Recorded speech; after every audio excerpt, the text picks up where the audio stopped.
வணக்கம் நண்பர்களே.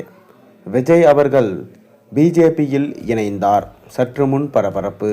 தமிழக வெற்றி கழகம் என்கின்ற அரசியல் கட்சியை தொடங்கிய விஜய் ஆரம்ப கட்டத்தில் பாஜக, திமுக என இரண்டு கட்சிகளையும் மிக கடுமையாக எதிர்த்து பேசி வந்தார். கரூர் சம்பவத்திற்கு பின்பு பாஜகவை விமர்சனம் செய்வதை குறைத்து கொண்டு திமுகவை மிக கடுமையாக விமர்சனம் செய்து வந்தார். குறிப்பாக கரூர் சம்பவத்தின் போது பாஜக தரப்பிலிருந்து விஜய்க்கு கூட்டணி குறித்து பேச்சுவார்த்தை நடத்தப்பட்டது. அதாவது ஆந்திராவின் துணை முதல்வர் பவன் கல்யாண் மூலம் தேசிய ஜனநாயக கூட்டணிக்குள் விஜயை கொண்டு வருவதற்கான பேச்சுவார்த்தை நடந்தது. அந்த கரூர் சம்பவ காலகட்டத்தில் மட்டும் 2 முறை நடிகர் விஜய் தொலைபேசியில் தொடர்பு கொண்டு பேசிய பவன் கல்யாண், கூட்டணிக்குள் வாருங்கள், நான் எப்படி இங்கே ஆந்திராவில் துணை முதல்வராக இருக்கிறேனோ அதேபோன்று உங்களுக்கு ஒரு வாய்ப்பு, 2026 சட்டசபை தேர்தலில் வெற்றி பெற்று கூட்டணி ஆட்சி அமையும் பொழுது கிடைக்கும்.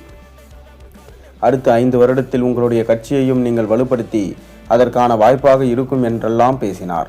ஆனால் விஜய் சுற்றியிருந்த ஆதவ் அர்ஜுனா, ஜான் ஆரோக்கியசாமி போன்றோர் நம்மிடம் காங்கிரஸ் கூட்டணிக்கு வந்து விடுவார்கள், அவர்கள் வந்துவிட்டால் விடுதலை சிறுத்தை, கம்யூனிஸ்ட் போன்ற கட்சிகள் வந்து விடுவார்கள், மேலும் டிடிவி தினகரன் மற்றும் ஓ பன்னீர்செல்வம் ஆகியோரிடமும் கூட்டணி குறித்து பேசிக்கொண்டிருக்கிறோம், இவர்கள் எல்லாம் வந்து விடுவார்கள், ஆகையால் அவசரப்பட்டு பாஜக பக்கம் சென்றுவிட வேண்டாம், உங்களை முதல்வராக முன்னிறுத்தி தேர்தலை சந்திப்போம் என்றெல்லாம் விஜயை உசுப்பேத்திவிட்டு பாஜக பக்கம் செல்ல விடாமல் தடுத்தனர். இதன் தொடர்ச்சியாக அவர் வருவார், இவர் வருவார் என்று காத்திருந்த விஜய்க்கு தொடர்ந்து ஏமாற்றம்தான் மிஞ்சியது. டிடிவி தினகரன் தேசிய ஜனநாயக கூட்டணியில் இணைந்தார்.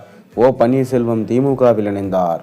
தொடர்ந்து காங்கிரஸ் ஆவது வருமா என்று இறுதியில் நம்பிக்கொண்டிருந்த விஜய்க்கு விஜயை பயன்படுத்தி திமுக கூட்டணியில் காங்கிரஸ் கடந்த முறை வாங்கிய 25 தொகுதிகளிலிருந்து 3 தொகுதி அதிகரித்து பெறுவதே காங்கிரஸ் முயன்றிருக்கிறதே தவிர விஜய் உடன் கூட்டணியை இறுதி செய்யாமல் ஏமாற்றிவிட்டது.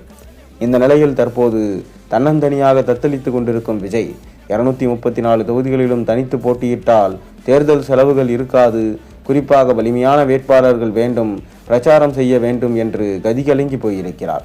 இப்படி ஒரு சூழலில் மீண்டும் பவன் கல்யாண் மூலம் மத்திய உள்துறை அமைச்சர் அமித்ஷாவுக்கு விஜய் தூதுவிட்டு இருக்கிறதாக தகவல்கள் வெளியாகியிருக்கு.